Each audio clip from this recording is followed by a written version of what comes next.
Having heard from the reading of the scriptures this early morning, I suggest that everyone here present will have that thought.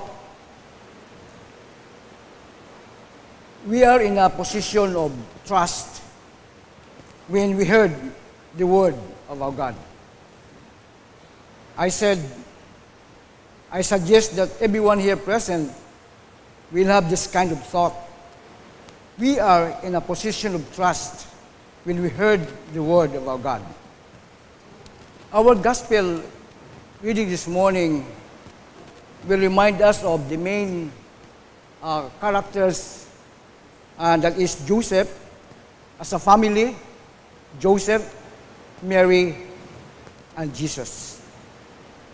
Joseph Jose is characterized as a just man, courageous and obedient.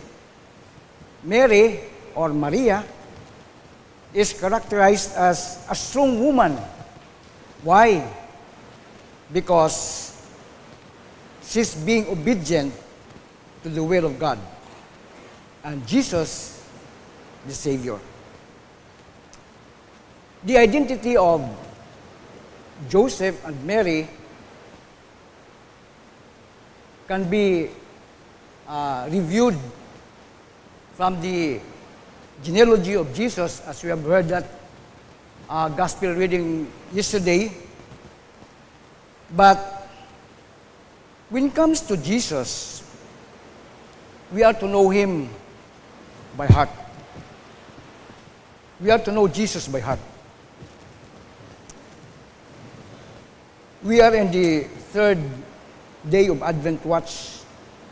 It's called in Tagalog, Simbang Gabi, or it's called Roasters Mass, or in Spanish it's called Misa de Gallo. But in Antique they call this Misa Dolom. Misa Dolom. When I heard about it, how is it that they called it Misa Dolom? Then I look at the window, and it's really madolom. That's why it's called Misa Dolom in Antique. And who is He that we are waiting for?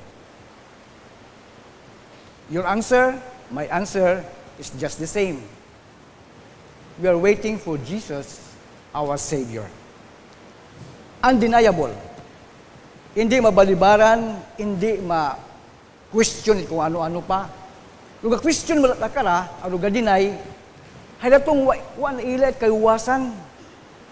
Those who do not need a Savior doesn't like this. Wasan na ila kara. But in any way or the other, someday, they will realize that they need Jesus, the Savior. But to us, wow, at kinahanglan pang mag-question or an inch of denial. Why? Because Jesus indeed is our Savior. Do you agree with me? Okay.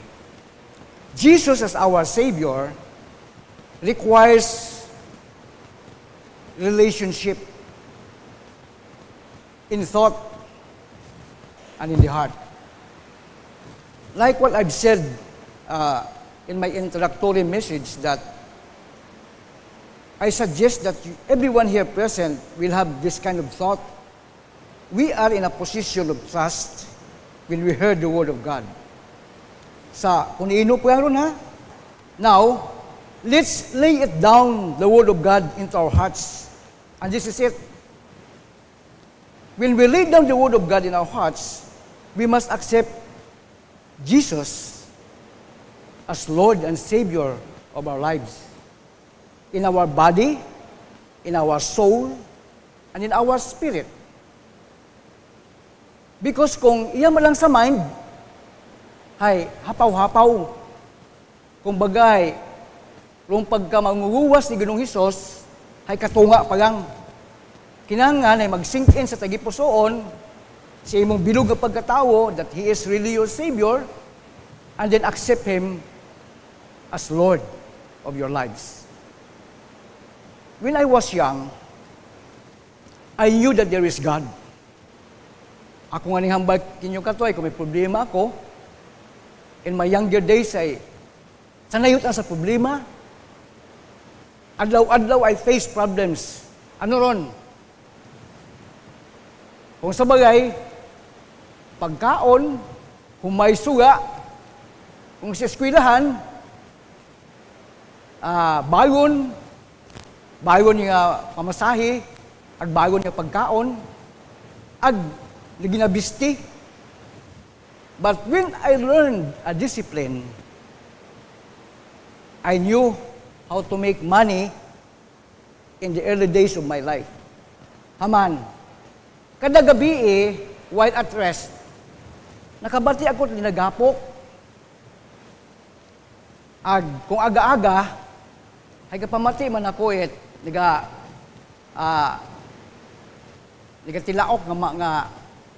tilaok nga agak. Tuk-tuk! Okay. Pagkabati ko karon, I wake up early in the morning. Ano ko naobra?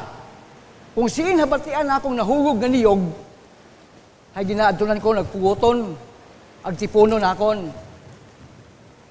Ag mapahao mo na ko, maadto sa eskwelahan. Pag adto ko sa eskwelahan, ay makarama lang si Toto Henrets, ay daywang malang buo akong bitbit, daywang buong kaniyog. Pag abot sa eskwelahan, siyempre sa eskwelahan may baraka, may gayahat kumbo, may gayahat latik, etc.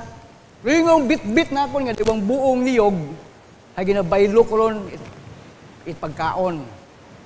Haywa man katuit mga instant juices, tubi man lang, hay madagagan ako sa bumba, pagkatapos nga makakaon ang higop itubi. In that early days of my life, hambag ko nga I've been facing problems. Ako mag-atubang ako it problema because I knew there is God. I look at heaven. Ang simple at akong hambal, Lord, buligi man ako. Ay di ka karakantigo, lagi na ako masarangan. And that, I can't even say in the name of Jesus. I don't know. Basta sabi, Lord, buligi man ako. That's it. But when I learned about who Jesus is, nagantigo man ako sa kiri. And because Pastor Dick then is pushing me to study the Word of God, paghalin ko sa Bible study, ako yung naiwanan akong mga barkada. Reason ako uli sa bagay, mag-studio at pulong it Diyos. Ugaling sa pihak na bagay, may barkada man ako, ay kita nanda ako sa bintana, ay kung amat mabi nga, no? Don't you know, this is my way of seeking the Lord. I just hold my Bible, and I just dance with Him. Very reverently. With tears. May uwa pa ron. Later on, sa pagtinuro ni Pastor Dick, I've learned so many things. At until now, kung sanabdos, ay daya-daya ko taron. Amen? Haman daya-daya ko. Because I cannot be what I am today. If not because of the Word of God, naging sink in ko sa tagipusoon. Ay kung iyang imo sa akong punino, ay haphazard ron, kulang. Not perfect, pero okay lang. At least I have learned. Ang that learning, haywa ko ginatagua. Ginatinguhaan, gitanakon, aplikar sa akong pagpangabuhi adlaw-adlaw. Facing so many problems, failing so many kinds of people, different attitudes, different ways and understanding. And don't you know, I faced trials for 20 years in the court, trusting the heart of God. Ay kundi ko pagubrahon, ay mabalik ako sa pagiging ako, agwas para matabo. O galing, because I trusted in the Lord, I knew that there was God then, ay kapin yun gid, nga may Jesus ako sa akong kabuhi. Having said that, nga kung gabaton kita kay Ginoong Hesus as Lord of our lives, in our soul, in our body, in our spirit, it must be enclosed in our minds and our heart, that which can be heard and seen through our words and actions. Not perfect. And this is what I mean. Jesus is our Savior. Amen? Undeniable. And as you have accepted Him as Lord and Savior of our lives, Jesus now is our Lord and Savior. Let me ask you, who is Jesus to you? He is Jesus as just a Savior of yours? Or now He is Jesus your Lord? Amen? Jesus now is our Lord. And we are to tell people about who He is by allowing us to be used by Him nga ipakilala imaw. Kung sa bagay nga ni ron ay sa nanay kay tatay ay kung tamang tawag kay tatay, tay, bitbangon. Ay tama magsabat ni tatay, halato ning bangon. Ay wat lang kaon kabati. In my younger days, I have never heard such a word from a father. Nga pagtawag ko, bagon, ay may sabat ka kung tatay, to, aring bagon. Neither my mother. Haman. Hay, striving for life, agahon pa ta si mama gapanaw. Bugtaw kami, ay waw ta imaw sa among guyo. So I have nothing to call unto, except that I raise my eyes unto the heaven and I say, Lord, buligi man ako. That's it. When I accepted this faith in Charismatic Episcopal Church, abo na ako nagtuligsa. Abo ta. Even my friends in this school where I belong, abo na ako nagtuligsa. Naila ka man gali mana nga magpare, naghalin ka pat simbahan. Simple at akong sabat. It is where I have accepted the Lordship of Jesus. And I love Him, I said.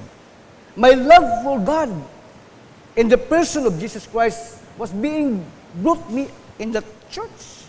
That's why hindi ama ko niyo ako mahambay nga, naila man lang gali ako magpare, ay naghalin pa ako simbahan. No. We have the same God. Except, kaya ito nagtubo akong gugma kay Lord Jesus sa simbahan at Charismatic Episcopal Church. By the help of Pastor Dick then. And the people, akong mga nanay sa simbahan, na nag-remind ka akong everyday, keep away from vices, come to God, and study His words. Hay, sino ako, nga hindi magpati sa mga magulang, ay nasanay ang sa mga magulang. When I accepted the Lordship of Jesus in my life, I call Him Lord Jesus. Is Jesus your Lord? If He is your Lord, then call Him Lord Jesus. So easy. It's just a matter of practice. As God's people, in response to His saving grace, will tell people of who the Lord Jesus is. And we'll keep on reminding the people in our midst, particularly our family, that He came the first time for us to save us. He was sent by God, our Father, and the Lord Jesus will come again to complete the work of salvation for us all. That's why we Ang bago nga niya ay, we are applying patience in going to bed early and waking up early.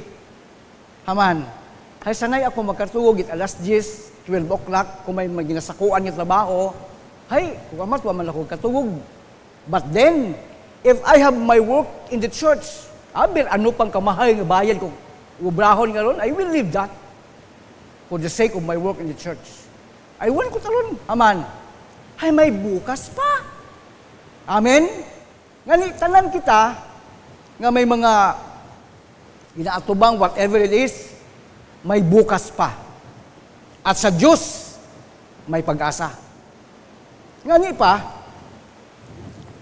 while we are waiting, we rejoice and let us be patient. Amen? In the name of the Father, and of the Son, and of the Spirit. Amen.